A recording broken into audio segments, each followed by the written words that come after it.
Dan kemudian anak yatim juga dalam pandangan syariat dengan hakikat beda. Kalau syariat nggak ada ayah, nggak ada emak, meninggal. Iya kan? Tapi sesungguhnya walaupun ayahnya sudah meninggal, emaknya sudah meninggal, anak yatim. Tapi sesungguhnya dia itu punya ayah, punya emak kan? Nah, yang mana yang tak dilahirkan itu? Iya kan? Ya, di diri kita ini kata kalau syariat, ara'aital ladzi yukadzibu biddin, tahukah kamu orang-orang pendusta agama, fajalikal ladzi yad'ul, yang tidak peduli kepada anak yatim. Hakikat anak yatim itu mana?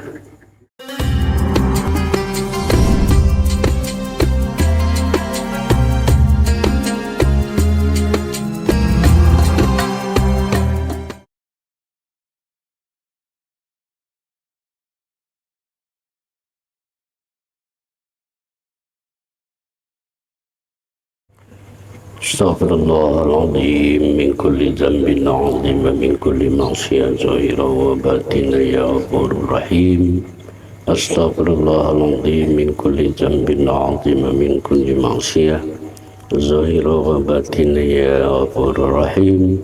Astaghfirullahaladzim min kulli dzambin 'azim wa min kulli ma'siyah zahira wa batina ya Ghafurur Rahim ya Dzal Jalali wal Ikram. Ila hadratin Nabi Mustafa sallallahu alaihi wasallam wa ala alihi wa ashabihi wa dzurriyyatihi wa qarabatihi ajma'in. Alikafatil anbiya'i wal mursalin walil malaikatil muqarrabin wal qulubin waliya'illahi syuhada'i was salihin wal ulama'il amilin. Wa khususan ya Allah ila mu'allif rahimahullahu ta'ala wa nafa'ana bi ulumi fid dharaini amin. Al-Fatihah. A'udzu billahi minasyaitonir rajim. Bismillahirrahmanirrahim. Alhamdulillahirabbil alamin arrahmanir rahim maliki yaumiddin. Iyyaka na'budu wa iyyaka nasta'in ihdinas siratal mustaqim. Shiratal ladzina an'amta 'alaihim ghairil maghdubi 'alaihim waladdallin. Bismillahirrahmanirrahim. Assalamualaikum warahmatullahi wabarakatuh. Alhamdulillah ya Rabbana alimna ma jahilna ma zakirna ma nasina wa anfa'na ma 'allamtana innaka antal alimul hakim. Asyhadu an la ilaha illallah wahdahu la syarikalah wa asyhadu anna Muhammadan abduhu wa rasuluh. Allahumma salli ala sayyidina Muhammad wa ala alihi wa ashabihi ajma'in, amma ba'd. Qala Allah ta'ala fil Qur'anil Karim, bismillahirrahmanirrahim. Faman kana yarju liqa'a rabbi falyamal 'amalan shalihan wa la yusyrik bi ibadatihi rabbih ahada. Shadaqallahul azim. Jemaah yang insyaallah dimuliakan oleh Allah Subhanahu wa taala yang sangat saya hormati. Senantiasa doa saya buat kita semua, semoga Allah senantiasa memuliakan kita. Mulia dalam artian mulia kita di dunia ini, dan insya Allah mulia pula kita kelak di akhirat dengan semulia-mulianya. Dan terhindar kita juga di dunia dari kehinaan sampai ke alam barzah, alam akhirat. Kita dihindarkan oleh Allah Subhanahu wa taala. Dari hati kita yang paling dalam, mari sama kita menyampaikan syukur alhamdulillah kepada Allah Subhanahu wa taala yang masih memberi kita kesehatan, kesempatan, keluangan waktu untuk sama kita kembali duduk di majelis yang sederhana ini. Mudah-mudahan selama kita di majelis ini, Allah menghitung kita berzikir kepada Allah Subhanahu wa taala, sehingga kita mendapat keberkahan dan keridhaan dari Allah Subhanahu wa taala. Lantunan Allahumma sholli ala sayyidina Muhammad kita hadiahkan kepada rohaniah Rasulullah Nabi Muhammad sallallahu alaihi wasallam. Mudah-mudahan kita mendapatkan syafaatnya di dunia maupun di akhirat kelak. Jemaah yang dimuliakan oleh Allah Subhanahu wa taala, kembali kita mencoba diskusi kita pada malam hari ini, karena ilmu itu tuntutannya adalah praktek. Tuntutan ilmu itu adalah amal, dan beramal itu mesti ikhlas. Tentu kita tahu bahwa sholat itulah ibadah yang pertama sekali nanti dihisab oleh Allah. Kalau ibadah sholat kita itu baik, maka dihitunglah seluruh ibadah kita itu baik. Tapi kalau sholat kita itu tidak baik, maka seluruh amal ibadah kita itu pun tidak baik.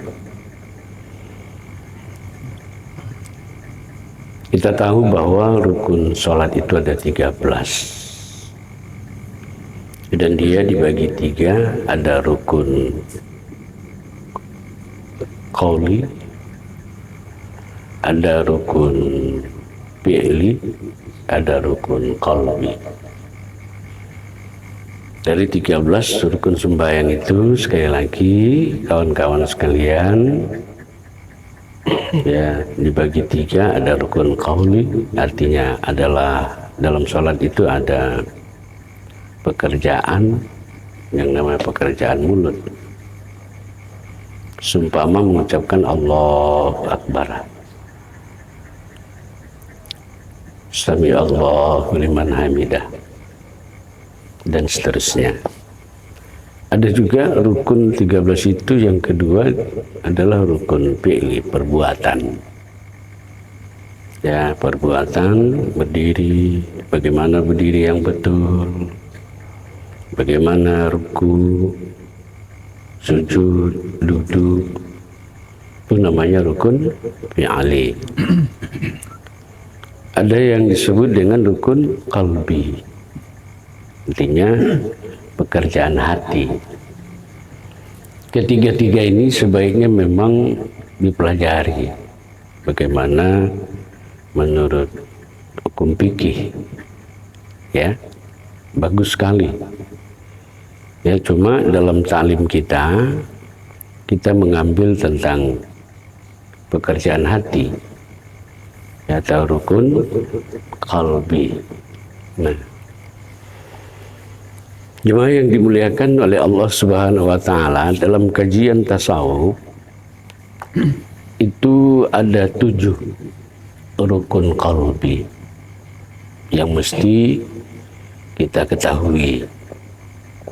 Tentu pahamilah ini dalam tinjauan ilmu tasawuf, ilmu tauhid. Ya, yang mana saja 7 hal itu, yaitu yang pertama disebut dengan qasad. Ya, ini yang pertama, namanya qasad. Apa itu qasad? Qasad itu diterjemahkan adalah menentukan niat. Kalau menurut ilmu fikih, niat itu ada namanya lapas niat. Usolli fardhul maghribi salasa rakaatin. Kalau imam, kalau makmum, ujungnya lillahi ta'ala. Nah, itu namanya lapas niat. Ya. Namun menurut ilmu hakikat, kawan-kawan sekalian, yuk kita pahami ini baik-baik. Hakikat niat itu wala harfin wala sautin.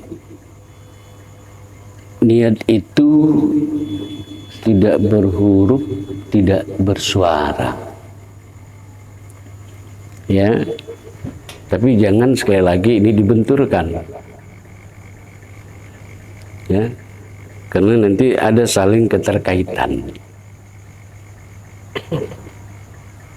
Jadi qasad itu menentukan niat.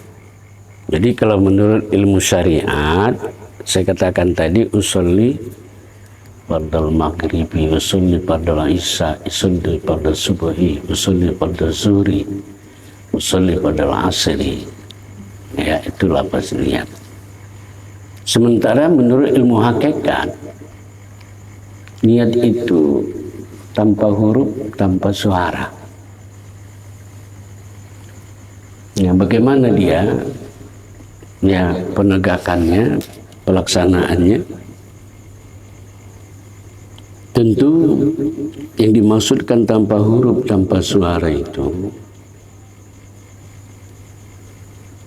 dia di dalam sholat itu, di awalnya niatnya adalah untuk menyatakan kalau Allah itu sudah nyata pada dirinya. Coba lihat, inilah niat dalam hakikat. Disebut tadi ini adalah pekerjaan hati.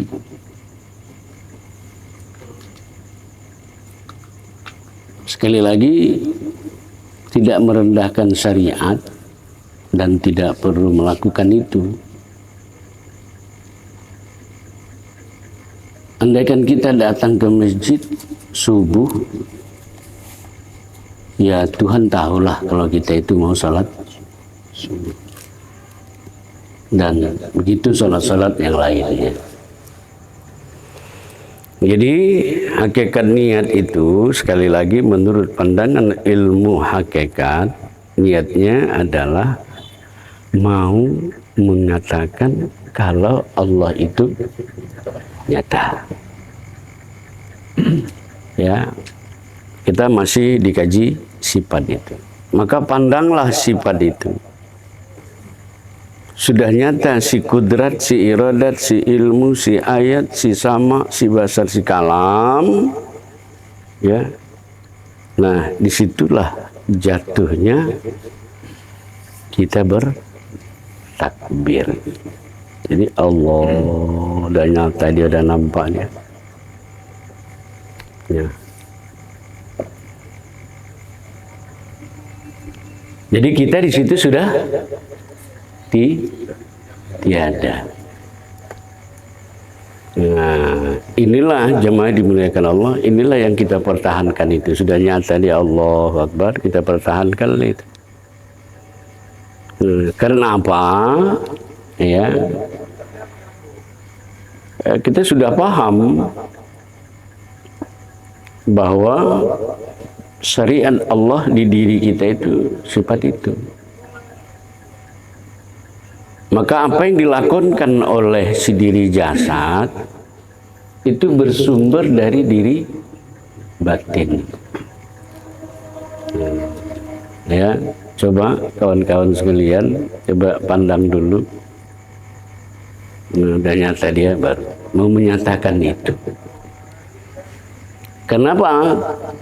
Karena pengertian sholat pun berbeda. Kalau sholat menurut ilmu fikih itu beberapa perbuatan, beberapa ucapan yang diawali dari takbir, diakhiri dengan salam. Doa, makna sholat juga menurut ilmu fikih bermakna doa. Tapi menurut ilmu thariqat, ya, as-sholatu bizikri. Nah, jadi diawali dengan mengingat. Maka disitulah kawan-kawan sekalian bahwa mengenal dahulu baru menyembah. Jadi kalau dia tidak masuk di tataran itu, dia memandang nyata Allah itu, di mana letak nyatanya Allah? Tentu di diri. Man talabal wali li khairi nafsi faqad dalalan ba'ida. Barang siapa yang keluar dari dirinya untuk mencari Allah, maka dia orang yang tersesat. Jadi lafaz niat itu di hati ya, ini kan pekerjaan hati. Sebenarnya sih sulit juga mau disampaikan, tetapi karena ini di majelis khusus kita begini ya, mohon maaf kepada orang-orang yang belum memahami ini, mungkin masih duduk di syariat, sangat bermohon saya jangan menyalahkan ya, teruslah kita saling berpacu mempelajari, mendalami agama ini dengan sebaik-baiknya. Nah, jadi itulah hakikat nih niat. Apa tadi? Apanya di hati? Lafaz niat itu, kalaupun mau kita baca usolli fardal maghribi, boleh silakan. Itu kan syariatnya. Tapi kalau kita masuk ke dalam, ya, bahwa hakikat niat itu sebelum kita bersembahyang itu, ya, kita menyaksikan nyata Allah, apanya yang nyata sifatnya di diri kita ini, dan diri kita ini dirinya Allah, mau menyatakan itu Allah. Harus diputuskan etikot itu dengan sebenar-benar yang pemutusan, ya. Jadi mau menyatakan itu. Nah, ya, kemana pandang batin kita? Ke dalam bisa melihat kudrat iradat itu sudah tahu kita, dan bisa juga memandang keluar. Nyatanya itu ya dengan alamatnya pada di diri jasad. Ya kan, kudrat tulang, iradat hati, ilmu kepala, ayat kan nyata itu. Nah, inilah yang ditakbirkan. Nah, itu hakikat niat ya, yang disebut dengan rukun qalbi yang pertama, yaitu qasad. Ya. Ini ada 7, 3 aja malam ini karena kita mau bicara yang lain lagi. Paham tuh? Bisa? Bisa ya. Nanti implementasinya bisa kita bawa dalam kehidupan sehari-hari. Ya, bukan hanya di dalam salat. Nah, tapi lewat diskusi nanti biar penasaran orang yang dengar YouTube kita. Ini nggak ada pada orang itu karena sudah diskusi baru muncul. Itu namanya tadi apa? Qasad. Apa arti qasad itu? Mau menyatakan niat. Apa niat menurut hakikat? Mau menyatakan kalau Allah itu nyata. Ya, kalaupun diucapkan usolli fardal maghribi, silakan. Iya kan? Kan itu pekerjaanmu mulut. Pekerjaan hatinya mana? Mau menyatakan kalau Allah itu nyata, senyata-nyatanya. Atau bagi kawan-kawan Allah itu masih gaib? Iya kan? Ya. Tapi kalau kawan-kawan masih belum paham, ya, melihat nyatanya Allah di diri melalui tajallinya sifatnya itu, ya nggak naik lah. Tetap usolli juga lah. Iya kan? Nah, tapi udah nyata. Bahkan nyatanya Allah itu bukan pada saat kita mau bertakbir saja. Ya, dalam kehidupan sehari-hari 1 kali 24 jam Allah itu nyata. Nah, ya, sama dengan kita memahami bersyahadat itu penyaksian. Menyaksikan itu bukan pada tahiyat di dalam salat asyhadu alla ilaha illallah, aku bersaksi. Menyaksikan Allah itu bukan waktu itu saja, di luar salat pun, kapanpun. Maka saya tegaskan lagi, kalau diri kita ini kawan-kawan sudah bisa memahami 7 sifat Allah itu, dia itu sudah tajalli pada sifat la ilaha illallah Muhammad Rasulullah. Ya, saya sering katakan mau mengawali salat pun la ilaha illallah Muhammad Rasulullah, tapi pandang kepada tajalli sifat Allah. Tapi saya yakin kok udah sekian tahun masa Allah belum nyata juga. Iya kan, tetapi itu tadi kadang paham, kadang hilang, kadang naik dia. Ya, tapi kawan-kawan kalau betul-betul kita bermujahadah, itu nanti memang Allah akan kasih. Ya, ketika kita melihat nyatanya Allah di diri ini, Ya, insya Allah nanti itu akan datang dalam bentuk rasa yang kita sendiri tahu. Ya Allah, ini yang ku cari selamanya, ini rupanya kau sudah nyata, gitu loh. Nah, tapi ini tadi kan bagi pemahaman orang banyak ini tentu bertingkat-tingkat, tidak sama itu kan. Nah, jadi kalau orang yang mengikuti alfabet kajian ini, menyatakan Allah itu rupanya dibawa dalam sholat. Dan inilah kawan-kawan ya tawajuhnya dalam kajian ini. Ya, nah kalau siapa mau dicoba waktu dia memasang niat itu bertakbir, ya silakan. Ya, saya kalau panggil satu-satu ke depan kan nanti dipikir awak mau apa namanya memprank gitu ya kalau bahasa hari ini kan. Tidak. Nah, seperti itu. Nah, coba tanpa bertakbir sudah nyata Allah? Nyata. Apanya yang nyata? Sifatnya. Sifatnya itu siapa? Sifat itu adalah perbuatan zat. Ada sifat itu karena ada zat. Nyata. Tapi setelah melihat nyata Allah melalui sifatnya itu, terhentikah di situ? Di sifat itu tidak, tembuskan kepada zat. Ya sama dengan kajian begini. 4 hal yang dibawa dalam sholat itu, pertama adalah tubuh, kemudian hati, ada ruh, satu lagi ada sir. Pinjam bentar, sir, iya kan? Nah, kalau kita sembahyang itu melihat ini saja, si jasad yang sholat itu, ya ini tidak mencakup 4 itu, syariat, tariqat, hakikat, ma'rifat. Semestinya apa? Ya kalau orang kampung bilang hancurkan jasad, ya jadikan hati. Tak ada jasad lagi, yang ada hati. Hancurkan hati menjadi roh. Tidak ada lagi hati, yang ada roh. Hancurkan roh menjadi sir. Enggak ada sir. Kalau begitu kita balik. Ini kan dari luar ke dalam. Istilahnya itu tarki. Coba dari sini. Apa yang dilakukan jasad ini yuk kita lihat. Sir, ruh. Nah, kalau begitu di dalam kedalaman batin kita yang dilaku-laku, yang dibuat-buat, yang berdiri, rukuk, membaca itu dari mana? Ini gitu loh. Ya, itu maknanya jangan terhenti pada sifat. Ya kan? Nah, jemaah yang dimuliakan oleh Allah Subhanahu wa taala, jadi ini harus betul-betul dipahami ya.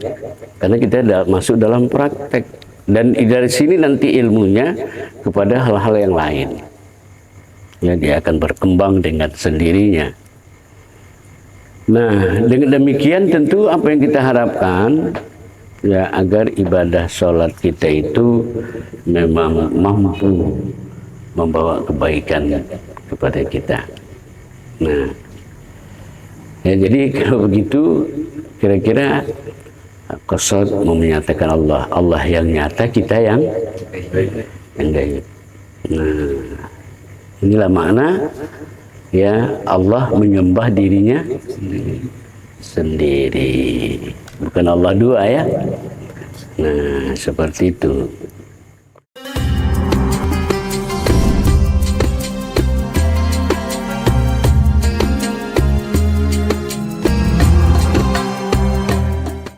Yang kedua, rukun qalbi dalam bersolat itu ada namanya ta'aruf. Apa makna ta'aruf di situ?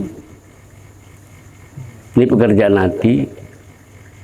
Ya, seorang yang melakukan sholat itu, dia mesti tahu mana yang wajib dibawa menghadap Allah, dan mana tentu ada yang haram. Yang jelas kalau diri keakuan kita yang kita bawa menghadap Allah, karena keakuan diri itu innamal musyrikuna najasun, itu najis. Maka dipastikan ibadah yang memang dia bawa keakuannya dengan menampilkan pakaiannya serba ya mungkin dari harga, dari model, ya kan, dia tampilkan dengan sorbannya, dengan minyak wanginya dan seterusnya. Nah, jadi ini artinya kita dalam rukun qalbi yang kedua yang disebut dengan ta'aruf itu, kita menentukan mana yang wajib dibawa menghadap Allah. Artinya di sini apa? Yang wajib dibawa menentukan mana yang wajib dibawa itu, ya sekali lagi saya katakan hijab yang tertinggi, hijab yang berbahaya dalam seluruh bentuk ibadah itu keakuan diri. Ya, maka yang dibawa itu adalah rasa bermakrifat kepada Allah itu. Sudah tahu kita. Nah, ini ya jangan kita keluar dari arena itu. Teruslah saksikan. Ya, nyatanya Allah tadi itu. Nah, seperti itu. Jadi kita bukan lagi melihat-lihat sajadah. Ya, kita bukan lagi melihat siapa di depan kita, siapa samping kita. Iya kan? Apalagi sampai dia itu pula ya ingatannya kepada yang lain. Ya, kalau sudah ingatan kepada lain, saya pastikan itu bagaikan surat yang kita kirim tanpa alamat, tak akan sampai itu. Nah, makanya dikatakan apa? Fawailul lil musallin, celaka orang yang sholat. Ya. Nah, jadi qasad ta'aruf menentukan. Yang ditentukan dari mana?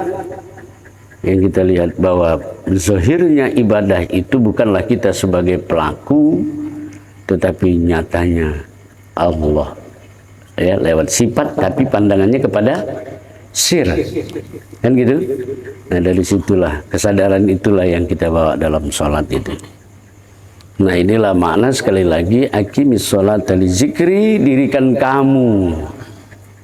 Kira-kira kalau kita pahami itu, dirikan kamu, bisanya kita ini sholat? Sudah kawan-kawan memahami kaji selama ini? Bisanya kita sholat? Aqimus, dirikan kamu, kata Allah. Kalau secara syariat perintahnya itu kepada kita kan? Iya kan? Dirikan kamu, seolah-olah kita lah yang mendirikan sholat itu kan? Tapi pertanyaannya, ruh saja kita nggak punya. Ya kan? Kita kan nggak ada. Yang sholat itu pun sebenarnya kalau dijawab aku, kata Allah. Yang mengingat itu pun aku, bukan kau. Maka Allah perintahkan kepada Nabi, Kib ya Muhammad ana rabbuka yusolli, diam engkau ya Muhammad, aku Tuhanmu sedang sholat. Tetapi kan pemahaman yang setingkat apa yang memahami diam engkau ya Muhammad, artinya ego keakuan itu. Aku itulah yang sholat. Nah, inilah kalau mencapai sholat kita yang sholat yang berprestasi. Tentukan niat. Pertama, tentukan mana yang wajib dibawa dalam sholat. Marifat itulah dibawa. Jadi bukan doa yang lain-lain. Ya. Khurija angka, sedangkan kita pun disuruh meninggalkan diri. Diri apa yang ditinggalkan? Diri keakuan. Nah, bisa dipahami nih kan? Pekerjaan hati dalam sembahyang qasad, ya. Menentukan niat. Niat dalam pandangan hakikat tidak bersuara. Kenapa? Kita sudah menyaksikan, mau menyatakan Allah. Yang kedua adalah yang disebut dengan ta'aruf. Ta'aruf itu menentukan mana yang wajib dibawa menghadap Allah. Kadang-kadang kita begitu kan, lagi sholat banyak pula masalah. Pematang matu bagas, anggoroha mulak tuhuta. Ada filsafat bahasa Inggrisnya begitu. Iya kan, badannya fisiknya di rumah, tapi tondinya itu, pikiran dia itu pulang kampung. Nah, itu dia kan sering sekali kita kan. Gara-gara itulah kadang-kadang lupa kita rakaat ke berapa. Tapi kalau dia yang full, bisa kita maksimalkan dia dalam arti di situ adalah Allah Ta'ala itu, maka insya Allah kita akan terpelihara. Dia memeliharanya. Ya. Jemaah dimuliakan Allah, bisa kita pahami? Bisa ya? Mau menyatakan Allah, kemudian yang kedua apa tadi? Menentukan mana yang wajib dibawa menghadap Allah. Sudah tahulah kita. Oh, begitu. Kalau dua hal ini kita rekam maksudnya apa? Kita sesuaikan dengan sholat kita yang tadi, yang kemarin dan seterusnya, mundur sampai kita umur 15 tahun. Anda mendekati enggak ya kira-kira? Ya kita kadang-kadang itu tadi kan baca Fatihah diterjemahkan, baca ayat tabat yada abi lahab wa tab, ya terbayang awak cemana muka Abu Lahab tu pikir ya kan. Kok sedih sekali ini ya makhluk Allah yang satu sampai dihujat Allah. Ya kan belum mati pun dia sudah ditentukan Allah dalam neraka. Mirip nasibnya kayak ayam potong. Ya kan belum besar udah namanya ayam potong. Ya kan? Nah, seperti itu. Yang ketiga adalah ta'yin. Ya, menentukan waktu salat. Syariat menentukan waktu salat itu ya 5 kali. Nah, 5 kali waktu penentuan menentukan waktu salat. Nah, tetapi orang hakikat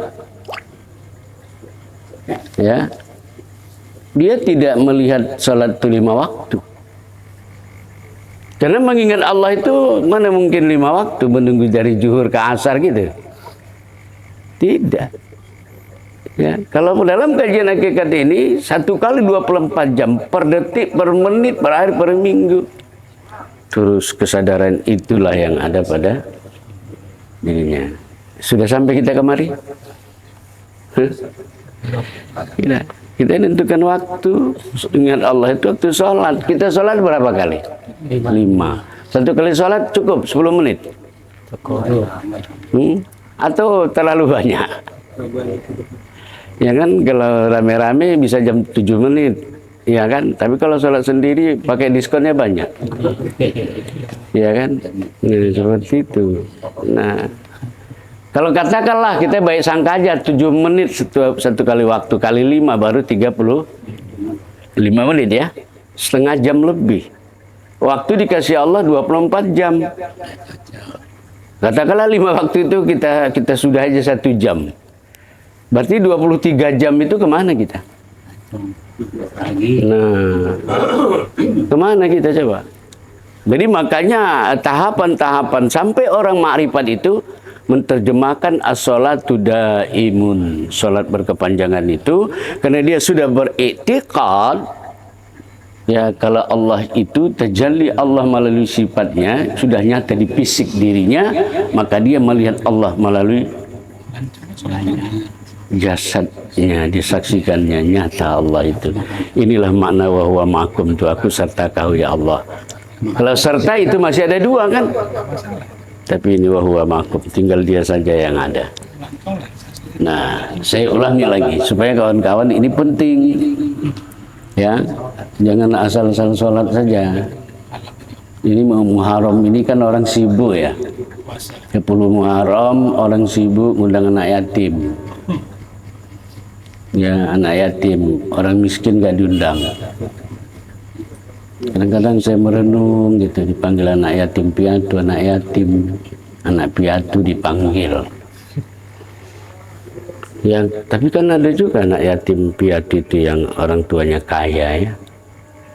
Kira-kira anak yang begitu tuh dapat nggak itu kalau ngasih sumbangan? Coba lihat lagi surah apa itu, innamas shadaqatu lil fuqara'i wal masakin. Ya, surat Taubah ya. Nah, itu dikatakan di sana itu mereka lah orang-orang yang mustahak. Di awal dari wal fuqara wal masakin baru ngikut. Iya kan? Jadi ini perlu dikaji. Artinya kajinya apa? Yaitu standar ukurnya anak yatim itu bukan keyatimannya saja, tapi karena miskinnya. Nah, gitu dia ya. Dan kemudian anak yatim juga dalam pandangan syariat dengan hakikat beda. Kalau syariat nggak ada ayah, nggak ada emak, meninggal. Iya kan? Tapi sesungguhnya walaupun ayahnya sudah meninggal, emaknya meninggal, anak yatim, tapi sesungguhnya dia itu punya ayah, punya emak kan? Nah, yang mana yang tak dilahirkan itu? Iya kan? Ya, di diri kita ini kata kalau syariat, ara'aital ladzi yukadzibu biddin, tahukah kamu orang-orang pendusta agama, fajalikal ladzi yad'ul, yang tidak peduli kepada anak yatim. Hakikat anak yatim itu mana? Yang nggak punya ayah, nggak punya ibu. Ini dia di diri kita. Fa iza sawaituhu wa nafahtu fi min ruh. Ruh yang ditiupkan itu, yang dilahirkan itulah tanpa ayah, tanpa ibu. Inilah yang tak kita pedulikan selamanya ini. Kita hanya sholat terpaku kepada bacaan pada rakaat. Tapi yang yatim di diri kita, yang ditiupkan Allah itu, ya, dia tidak punya ayah, tidak punya ibu. Tapi kadang-kadang kita sholat itu tidak kita sertakan. Maka lewat kajian malam ini kita coba tadi melihat qasad, menyatakan niat, ta'aruf, menentukan mana yang wajib, ya ta'in. Yang ketiga adalah menentukan waktu. Jadi secara syariat memang waktu sholat itu 5 waktu, tapi secara hakikat mengingat Allah itu adalah full time, ya kan? 21 kali 24 jam. Kalau begitu wudu itu kita mesti mau sholat aja? Tidak dong. Nah, cuma jangan dibalik-balik cerita ini ya. Orang yang paham sholat itu daimun itu sholat berkepanjangan karena dia menyaksikan Allah di dirinya, ya kan? Orang syariat sholat dia caci. Alah, sholat apa itu? Iya kan? Dia nggak sholat. Bukan begitu memahami as-sholatu daimun, sholat berkepanjangan. Dia nggak sholat, hanya ingat saja, eling. Ya jangan diromba-romba lah. Kalau kereta mau knalpot besar, mau halus, mau bannya dirobah, lingkarnya silakanlah dirobah. Iya kan? Sesuai dengan selera dan kemampuan. Tapi kalau itu janganlah pula. Tetap juga syariat. Cuma boleh memang kita bilang, kami orang hakikat ini tak pernah sholat. Iya kan? Dan kalimat itu bagi orang nggak paham, itu mendatangkan fitnah. Ya memang kalau kita yang paham, orang kita nggak ada, kapan kita sholat? Kan begitu. Yang sholat itu siapa? Kan gitu. Bagi orang yang paham, nggak paham, jangan ya. Jadi jangan lahir dari majelis diskusi kita ini, tak lagi mau sholat gitu. Itu maksud saya. Ya kan hanya ingat saja. Ya kan, kita cobalah menjadi manusia yang rahmatan lil alamin, menjadi rahmat, jangan jadi musuh untuk orang. Nah, seperti itu. Jadi qasad, ta'aruf dan ta'in. Saya ulangi lagi, qasad mau menyatakan niat, ta'aruf mau menentukan mana yang wajib dibawa menghadap Allah, kemudian ta'in menentukan waktu. Kalau begitu, waktu bersolat itu menurut syariat 5 waktu, 5 kali sehari semalam, tapi menurut ilmu makrifat, ilmu hakikat dan makrifat itu adalah daim. Ya, sepanjang waktu. Ya, kalau keakuan kita pasti lupa. Tapi kalau kita memahami seperti ini, ya kalau ada nama pasti ada benda. Nggak aku sebut pun lagi ini aku. Ya kan? Pasti tetap dia aqua. Detak jantung kita itu kan nggak ada kerja hamba di situ. Ada kerja kita itu. Kalau memang ada kerjanya silakanlah, satu orang contoh nggak apa-apa, biar berarti hidupnya. Coba stop itu jantung, detaknya itu bisa. Itu Allah Ta'ala. Nah jadi pahami dulu yang 3 itu ya. Nah, qasad, apalagi ta'aruf, ta'in. Nah, ya, ini harus diulang-ulang karena di sini nih kuncinya itu. Jadi kalau Pak Sultan pun besok mau kerja itu melangkahkan kaki dari rumah, tak usah pula bertakbir. Tapi tentu kalau niat aku mau menyatakan kalau kau nyata. Nah, begitu. Ya, inilah membangkitkan diri rohaniah kita, diri batin kita. Nah, malam hari ini itu yang kita bahas pelan-pelan, ya.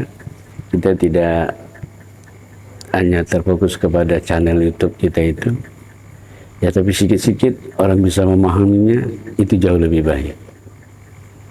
Ya, sekali lagi, qasad, ta'aruf, ta'in. Qasad menentukan niat. Ya, apa lafaz niatnya di hati? Mau menyatakan kalau Allah itu dari awal sampai akhir. Yang kedua adalah ta'aruf, menentukan mana yang wajib dibawa. Kalau mana ada yang wajib, tentu ada yang haram, nggak boleh. Ya, baru ta'in. Ya, sholat mengingat Allah itu bukan menurut jarum jam. Ya, tapi tuntunan hakikat menyuruh kita untuk 1 kali 24 jam. Pahami ini, ya, tinggal bagaimana ihram, bagaimana mi'raj, bagaimana munajat, mana nanti rukun yang ketujuh itu adalah apa namanya, yang disebut dengan istilah munajat dan tabdih. Ya, ada 7. Malam ini 3 dulu. Ya, banyak-banyak pun nanti cepat tamat. Tapi intinya bisa dipahami. Ya. Nah, kita ini kan baterainya kan mudah soal ini. Waktu ngaji-ngaji ini ingat gitu. Ya. Jadi pahami itu, ya, itulah mursyid membimbing kita dalam beribadah. Nah, tapi walaupun begitu, kalau tuan-tuan merasa lebih dari orang, jangan juga ditanya di masjid atau di musola, kau niat kau sembahyang apa gitu. Ya, usul pada maghrib lah, salah kau gitu. Ya, kau tahu hakikatnya, nggak usah. Kenapa? Bagaimana kita beribadah sholat itu nampak kaji itu berjalan. Itu yang nikmat, membawa dakwah kepada orang lain. Udah ngaji hakikat tapi sembahyang masih menggaruk-garuk aja kerjanya. Mukanya bekerut. Iya kan? Masa jumpa Allah muka bekerut? Iya. Udah diamalkan itu kan, kaya. Tengok dia. Dan supaya kita ikut. Kenapa kita nggak ikut kaya, nggak ikut senang, nggak ikut tenang? Karena selama ini kita memisahkan diri dari dia. Bisa dipaham tuh kan? Tapi kalau kita menyatu, bahkan dia yang ada, nggak usah lah dulu dia yang ada. Kita coba pakai akal. Kalau kita dekat sama dia, sama aja kan. Kalau aku dekat dengan gubernur, dengan wali kota, pasti mudah cari proyek. Iya kan? Maka katakan, kasih spirit kepada diri, kaya. Kalau memang mau kayanya, Pak Ustaz bilang, kau kaya, bilang. Nah, cuma itu tadi, jangan ada dua. Makanya kita nggak ikut dapat warisan. Karena apa? Kenapa nggak dapat warisan kita? Ada orang bagi warisan, kita nggak dapat warisan. Orang kita nggak sekupu kan, kita nggak ada hubungan nasab. Ya nggak dapat lah. Coba kalau aku sama Pak Peri bagi warisan, memang kami adik-beradik, darah kami pun dicek DNA-nya sama, pasti dah dapat. Maka bilang kaya, sehat, kuat, sabar, gitu. Nah, kita berdoa ke selama ini kan mirip kayak Cina, aku tengok. Mengadakan doa, cuma pakai tabung tangan aja. Entah kemana diarahkannya doa itu nggak tahu kita. Ya apa beda sama Cina? Lebih desainnya lebih canggih dia. Dia pakai lidi kan? Awas kau, kalau nggak kasih nggak cair, awas kau. Bakar hidung kau. Iya kan? Ya mirip gitu aku tengok. Nah, nggak tepat alamat gitu loh. Coba bilang itu ya. Nah, saya ingatkan ya, di luar kajian ini istighfar, selawat.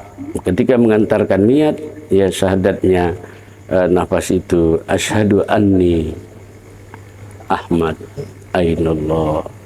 Pasang niat, turunkan Allahul Haq. Tapi jangan putus. Ya. Nah, saya ingatkan untuk bahan diskusi nanti. Terima kasih, mohon maaf. Pada Allah saya mohon ampun. Bila taufiq wal hidayah. Wassalamualaikum warahmatullahi wabarakatuh. Nauzubillahi samii'il 'aliim minasyaitonir rajiim. Bismillahirrahmanirrahim. Alhamdulillahirabbil alamin. Hamdan syakirin, hamdan na'imin, hamdan yuafi wa yukafi majidah. Ya Rabbana lakal hamdu kama yanbaghi bi jalalikal karim wa 'azimi sultanik. Allahumma ighfir lana dzunubana wa liwalidayna warhamhuma kama rabbayana shaghira.